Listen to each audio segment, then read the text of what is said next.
I'm not greatly surprised that Israel is being very cautious about claiming responsibility for the pager explosions in Lebanon, which have now claimed the lives of 12 individuals, including 2 children, injured thousands, blinded lots. It's a striking and disturbing event in a long history of unconventional warfare and sabotage. While no official claim of responsibility has been made, the attack is widely attributed to Israel, but it highlights the blurred lines between terrorism, military strategy, and psychological warfare. Pagers, seemingly innocuous communication devices and completely out of date, who uses a pager now, have been repurposed as lethal tools, reminiscent of how technology has been manipulated in conflict throughout history. The Cold War, for example, saw the use of clandestine sabotage tactics, including radio-controlled explosives, poison letters designed to disrupt enemies while avoiding direct confrontation. What distinguishes these pager explosions from traditional sabotage, however, is the widespread, indiscriminate nature of the harm that they've caused.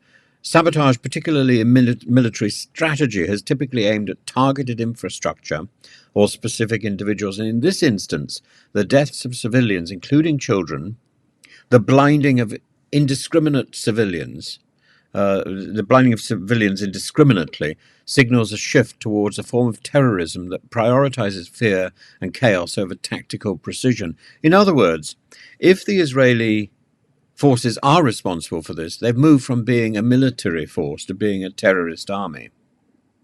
They've moved from being the advocates of good, defending their country, to being terrorists.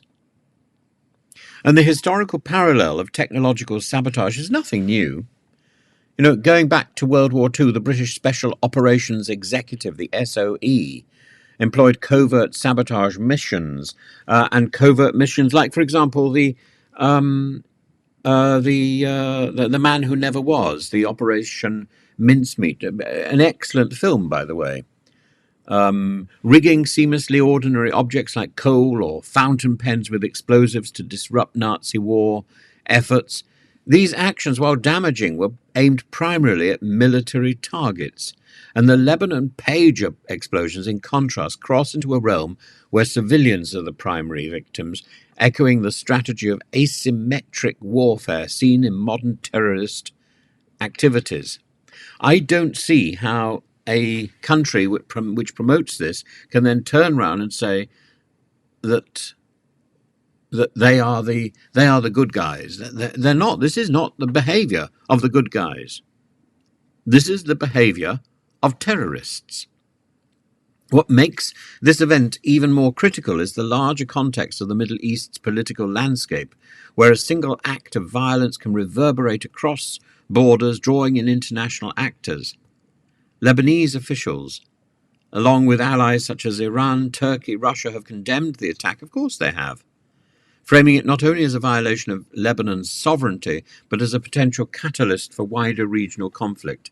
And this comes at a time when Netanyahu has said that the restoration of the homes of the people who have fled from northern Israel is a war aim. Of course it is. But so should be, the restoration of the homes destroyed during the Gaza campaign.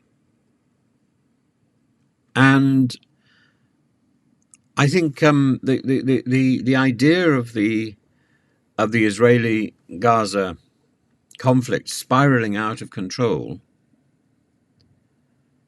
this is a very real possibility.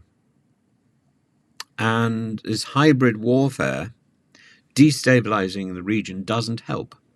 The deliberate targeting of Hezbollah operatives with civilians as collateral damage illustrates the complex intersection of terrorism and military strategy, where non-state actors, state militaries, and civilian populations are enmeshed in an unpredictable web of violence. And while sabotage and unconventional warfare are not new phenomena, the use of pagers as tools of mass destruction reflects a grim evolution of conflict tactics, not unlike the dropping of butterfly mines by Russia into civilian Ukrainian locations. This is about spreading terror and destabilization. That is the work of a terrorist. The international community needs to grapple with the implications of this form of hybrid warfare and the devastating human costs that it entails. And I think it needs to make a clear statement of condemnation. We don't yet know that Israel is responsible for this.